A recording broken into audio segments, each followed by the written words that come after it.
அருமையான பலன் தரும் அபூர்வ வழிபாடு மோக்ஷ தீபமும் ரிஷப பூஜையும்.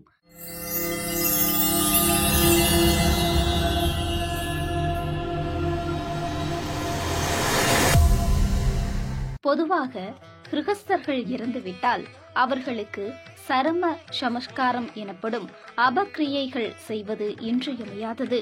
பெற்றவர்களுக்கு நாம் பிள்ளையாக பிறந்ததற்கு இதைவிட பிரதிபகாரம் நாம் வேறொன்றும் செய்துவிட முடியாது.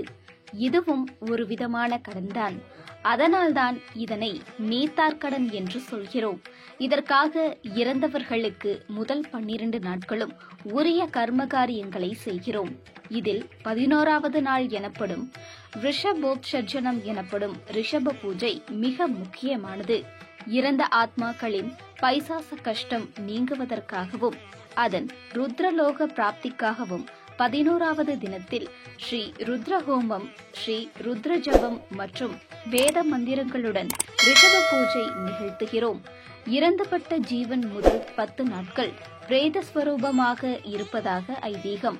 11ஆம் நாள் இத்தகு கிரியை செய்வதன் மூலமாக இந்த ஸ்வரூபம் அழிந்து அதற்கு ருத்ரலோக பிராப்தி கிடைக்கிறது. பூமியில் வாரிசுகளால் செய்யப்படும் இந்த பூஜையின் புண்ணிய பலனால் உரிய ஆத்மாவானது ரிஷபத்தின் வாளை பிடித்துக்கொண்டு இருட்டு நிறைந்த பாதையுள்ள கொடுமையான வைதரணி நதியை சுலபமாக கடந்து பித்ருலோகத்தினை அடைகிறது என்பது நமது மறைநூல்கள் சொல்லிடும் உண்மை. இமாச்சல பிரதேசம் காங்க்ரா பைஜ்நாத் கோவிலில் உள்ள ரிஷபத்தின் வாளை மனிதன் பிடித்துக் கொண்டுள்ளது போல உள்ள சிற்பம் இத்தத்துவத்தினை குறிப்பதுதான். தக்ஷண பாரதத்தில் இறந்தவர்களுக்காக ஆலயங்களில் மோக்ஷ தீபம் ஏற்றுவது நமது தொன்மரபு. ஆனால் திருக்கோழம்பம் தலத்தில் இதற்கான விசேஷமான பிரார்த்தனை ஒன்று இருப்பது பலரும் அறிந்திராதது.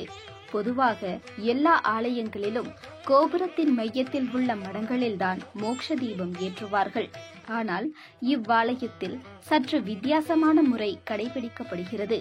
இந்த ஆலயத்து கோபுரத்தில் வலது பக்கவாட்டில் ரிஷபம் ஒன்று தெற்கு திசை நோக்கி படுத்திருக்கிறது. அதன் பின்புறத்தில் வாளின் கீழ்ப்பகுதியில் உள்ள குமிழியில்தான் மோட்ச தீபம் ஏற்றப்படுகிறது. எம்பெருமான் அருளினால் ஆன்மாவின் தென் திசையில் உள்ள பித்ருலோகத்திற்கான பயணத்தில் மோட்ச தீபத்தின் வெளிச்சத்தோடு இந்த ரிஷபம் வழிகாட்டி அதனை சுலபமாக பித்ருலோகத்தில் சேர்த்து விடுவதாக ஐதீகம். வேறு எந்த சிவாலயத்திலும் காணவியலாத அரிய வழிபாடு இது. மேலும் இந்த மோட்ச தீபத்தினை இறந்து போன முதல் 1 வருடத்திற்குள் ஏதாவது ஒரு தினத்தில் ஏற்றினால் கூட இந்த பலன் உண்டு என்பது இத்தலத்திற்கு மட்டுமே உண்டான ஐதீகம். பித்ரு தோஷங்களை போக்கிடவல்ல வியாதிபாத வழிபாட்டிற்குரிய விசேஷ தலம் இந்த கோழம்பம் என்பதும் குறிப்பிடத்தக்கது. ஓம் நமோ கோகிலேசாய. மயிலாடுதுறை மாவட்டம் குத்தாலம் வட்டம் திருக்குழம்பியம் அருள்மிகு சௌந்தர்ய நாயகி உடனாய கோகிலேச பெருமான் ஆலயத்தில் விசேஷ வழிபாட்டு முறைகள்லாம் நிறைய தொன்மையாகவே நடந்து வருகிறது. அதில் ஒன்றுதான் வைதரணி மோட்ச தீபம் அப்படிங்கிற ஒரு வழிபாடு. அது என்ன வைதரணி மோட்ச தீபம் அப்படிங்கிறதுக்கு முக்கியமா எல்லாருமே தெரிஞ்சுக்கணும். ஒவ்வொரு ஆலயத்திலும் கோபுரத்தோட சாளரங்கள்ல தீபம் ஏற்றுவா கிழக்கு முகமாக பார்த்து. இது எல்லா கோயிலையும் ஏற்றக்கூடிய மோட்ச தீபம். இது சாதாரணமா சகஜமா எல்லா கோயிலையும் நடக்கும். ஆனா இந்த ஆலயத்துல மட்டும் ஒரு விசேஷமான வைதரணி மோட்ச தீபம் அப்படிங்கிறது ஒண்ணு ஏற்றது வேண்டும்.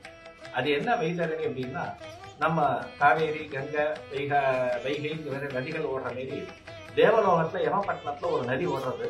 அதுதான் வைதரணி அப்படிங்கிற நதி. இந்த நதி சாதாரணமாக நீர் ஓடக்கூடிய நதி அல்ல. ரத்தம், சீர், நெருப்பு, கொடூரமான விஷ ஜந்துக்கள்லாம் கொடூரமாக வசிக்கக்கூடிய அந்த நதி தான் இந்த வைதரணி அப்படிங்கிற நதி. வைதரணியோட அந்தந்த கரப்பக்கம் தான் இந்த யமபட்டணம் இருக்கு அப்படின்னு கருடபுராணம் சொல்றது.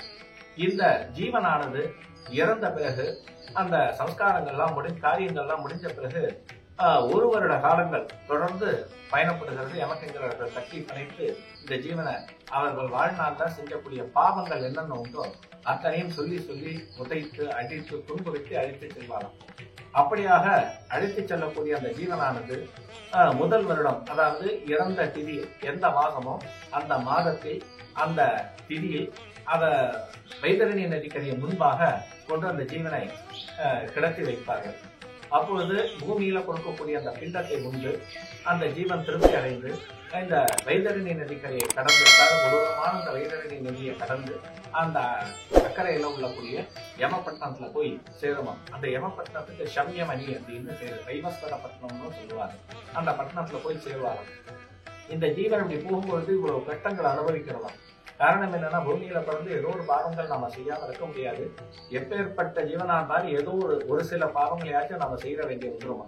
எல்லா பாவங்களும் அளவுக்கு அதிகமாக மாறி போய் நம்மள கொடூரமான இம்சைகளை எமக்கின்றவர்களால செய்ய வைக்கணும். இந்த கஷ்டங்களிலிருந்து விடுதலை செய்வதற்கு என்ன செய்யலாம் அப்படிங்கும் போது நம்ம ரிஷபோத்சர்ஜனம் அப்படின்னு ஒரு கிருத்தியம் சொல்லப்படுது. ரிஷபத்தை பூஜை செய்து அதன் மேல சூழ குறியிட்டு அந்த ரிஷபத்தை பூஜை செய்து ஒவ்வொரு இடங்களுக்காக இந்த 8 திக்கிலையும் சுதந்திரமாக அதை நடந்து செல்லணும். இங்க போ பூர்வசியாந்திஷி இதாகச்சந்தாம் திருணம் காதஸ்வா, நீ என்னென்ன நினைக்கிறது அந்த செய்ய அப்படின்னு அந்த ரிஷபத்தை சொல்லி 8 திக்கையும் பார்த்து சொல்லி விடுவாங்க. அந்த ரிஷபத்தை தானம் பண்ணி தீபத்தை தானம் கொடுக்கறது தான் ரிஷப தீபம் சொல்லி கொடுக்கறது ஒரு வழக்கம். அதே போல இந்த ஆலயத்துல எப்படி இருக்கும்னா, தென்முகம் பார்த்து ரிஷபம் இருக்கும். அதோட வால் பகுதியில தென்முகமாக தீபம் ஏற்றக்கூடியதுதான் அந்த வைதரணி மோட்ச தீபம் அப்படிங்கிறது. இது எல்லா ஆலயங்கள்லயும் இந்த மாதிரி ஒரு அமைப்பு இருந்ததா நான் பார்த்ததில்லை. இந்த ஆலயத்துல மட்டுமே இந்த அமைப்பு இருக்கு. அதாவது இதை எப்ப ஏத்தலாம் அப்படின்னா, இறந்த நிமிஷத்திலிருந்து ஒரு ஜீவன் எப்பொழுது இந்த சரீரத்தை விட்டு விலகிறதோ அந்த நிமிஷத்திலிருந்து முதல் வருடத்திற்குள், அதாவது முதல் வருடம் செய்யக்கூடிய தரிசனத்துக்குள்ளார அந்த ஒரு வருட காலத்திற்குள்ள எப்ப வேணாலும் சரி இந்த தீபத்தை ஏற்றி கோகிலேசனை வழிபடும் பொழுது அந்த ஒரு வருட காலம் கடுமையான அந்த கொடூரமான அந்த பயணத்திலிருந்து விடுதலை கிடைக்கும், சுகமான பயணம் கிடைக்கும். அதாவது நாம போற வழிங்கிறது எப்படி இருக்கும்னா, இருட்டா இருக்குமா, ரொம்ப கொடூரமா இருக்குமா, வெப்பத்தால தாபம் அதிகமா இருக்குமா, திடீர்னு மழை குளிர் அதிகமா இருக்குமா, கரடு முள்ளாக கல்லும் முள்ளுமாகவும் இருக்குமா. எப்பேற்பட்ட கொடூரமான அந்த பயணத்திலிருந்து விடுதலை கொடுக்கணும் அப்படிங்கிறதுக்காக தான் சுவாமி இங்க வைதரணி மோட்ச தீபங்கிற ஒரு வழிபாட்டை நம்ம ஆலயத்துல ஏற்படுத்தி வச்சிருக்காங்க நம்ம முன்னோர்கள். இங்க தீபம் ஏற்றி மோட்ச விண்ணப்பம் அப்படின்னு ஒண்ணு சொல்லக்கூடியது உண்டு. அதாவது தீபத்தை கையில வச்சுட்டு கோகிலேசன் முன்பாக நின்று கந்தர்ப்ப தர்ப்ப காலாய காலஹந்திரே நமோ நமஹ விஷாசனாய விகரத் ரிஷஸ்கந்தம் உபேயுஷே சரித்தான சமாபர்த்த கபர்தாஜ நமோ நமஹ சுத்தாய சுத்த பாவாய சுத்தானாம் அந்தராத்மனே புராந்தகாய பூர்ணாய புண்ணியநாம்னே நமோ நமஹ பக்தானா நிச்ச பக்தானாம் முக்தி முக்தி பிரதாயினே விவாசசே விவாசாய விஸ்வேஷாந்தே நமோ நமஹ திரிமூர்த்தி மூலபூதாய திரிநேத்ராய நமோ நமஹ திருதாம்னே தூமரூபாய ஜன்மக்னாய நமோ நமஹ தேவாசுர சிரோரத்ன கிரணாருணிதாங்கிரயே காந்தாயை நிச்ச காந்தாயை தத்தார்த்தாயை நமோ நமஹ ஸ்தோத்ரேனாய பூஜாய ஸ்ரீனயே ஜெகதப்பதிம் முக்தி முக்தி பிரதம்பக்யா சர்வஜ்ஞம் பரமேஸ்வரம் நமசிவாய சாம்பாய ஹரையே பரமாத்மனே ரணத கிளேஷநாசாய கோகிலேஷாய தே நமஹ அப்படிங்கிற அந்த மோட்ச விண்ணப்பத்தை